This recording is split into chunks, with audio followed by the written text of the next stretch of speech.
Okay, now we're back with part 2, and let's just get into this thing. So we're about to go into the next loading screen. And this is where you're going to get to see the kind of like the daily life of all the people in City 17, or a good idea of it. And also we're going to stop the next part just before we see Alex, and then continue on from there in like a part 3.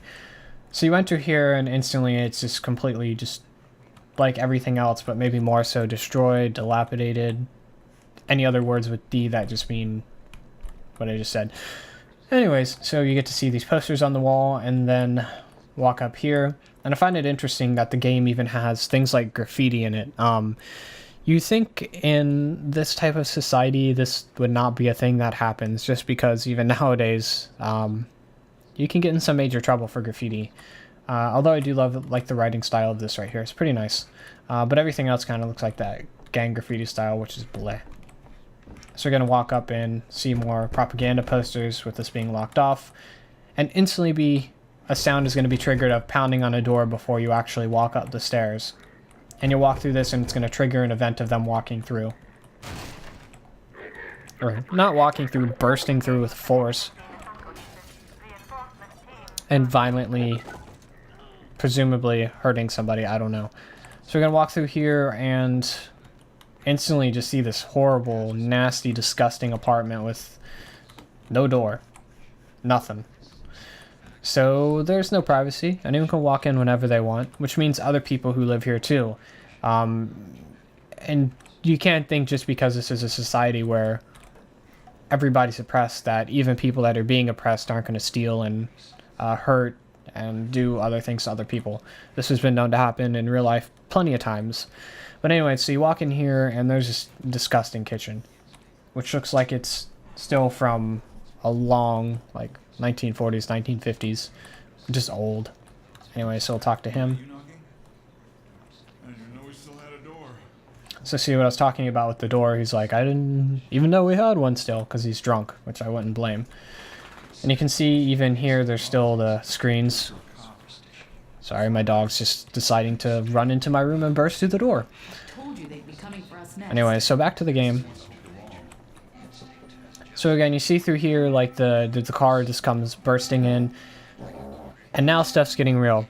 It's also one thing to note that you can hear my dog in the background. A part of me thinks maybe he was spliced with the DNA of a pig because he just snorts like crazy. I have no idea, but that's a thing. Also, another thing to note, how things are just boarded off on the walls. I don't know if that's to keep, you know, the Combine out, and people are just trying to protect themselves from constant harassment, or to try and just have separate rooms and privacy from each other, if that's even a thing. But it's just another interesting thing to note. So now you're going to walk through here. You still can't go in there, but yeah, so you're going to walk through.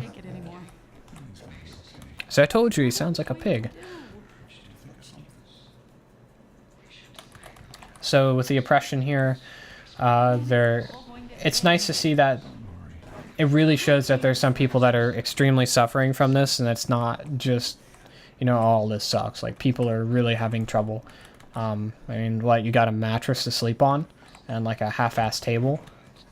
So things are not looking so good. I mean, bathroom's pretty awful, but man, that's a freaking, this is another interesting thing, like, that's a huge bathroom. I'm not born from the 1940s, but I don't remember seeing any movies or anything like that, or reading about bathrooms ever being that big. So kind of a weird design choice. Probably just that big so you can walk around and see things, because game space sometimes tends to be a bit different than real life. So you can try and go down here, but you can't, and the guard stops you. And this is where the action really starts to ramp up. So stuff's about to happen.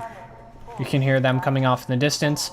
And also here you see this, it's just completely blocked off, which means that maybe they're preparing for somebody to come through, maybe they caught wind of you coming through, or somebody else was and you just happen to be there at the right place in the right time, like, you know, was said in the very introduction of the game.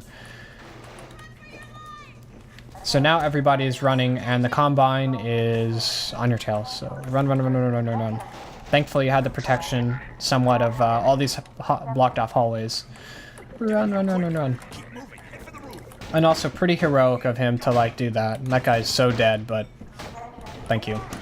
Like, it's really nice to know that at least the citizens in this universe they care enough to help you. So like they know you're somebody important, and word has probably gone through. And also just more to show the conceptual grandness of this game. And we'll talk about conceptual grandness in a second, but just amazing how that just completely flies over you like that. Like all the scripting is very well done. And by conceptual grandness, I mean, it's something I forgot to say in the other beginning part, is the idea of, when I did level design for Unreal Tournament, somebody kind of like coined this term where, oh crap, we're gonna fire out of those windows, so we can't stand there and explain it. Run, run, run, run, run, run. Okay, there we go. So basically the idea of conceptual grandness is, you know how like back in the Quake and Doom days, everything was really closed in and it was very corridor-like. Once technology got a little bit better, you can create bigger environments with more detail. One of the most notable games that really started to do this was the first Unreal. Obviously, then the people of the community would kind of coin that term.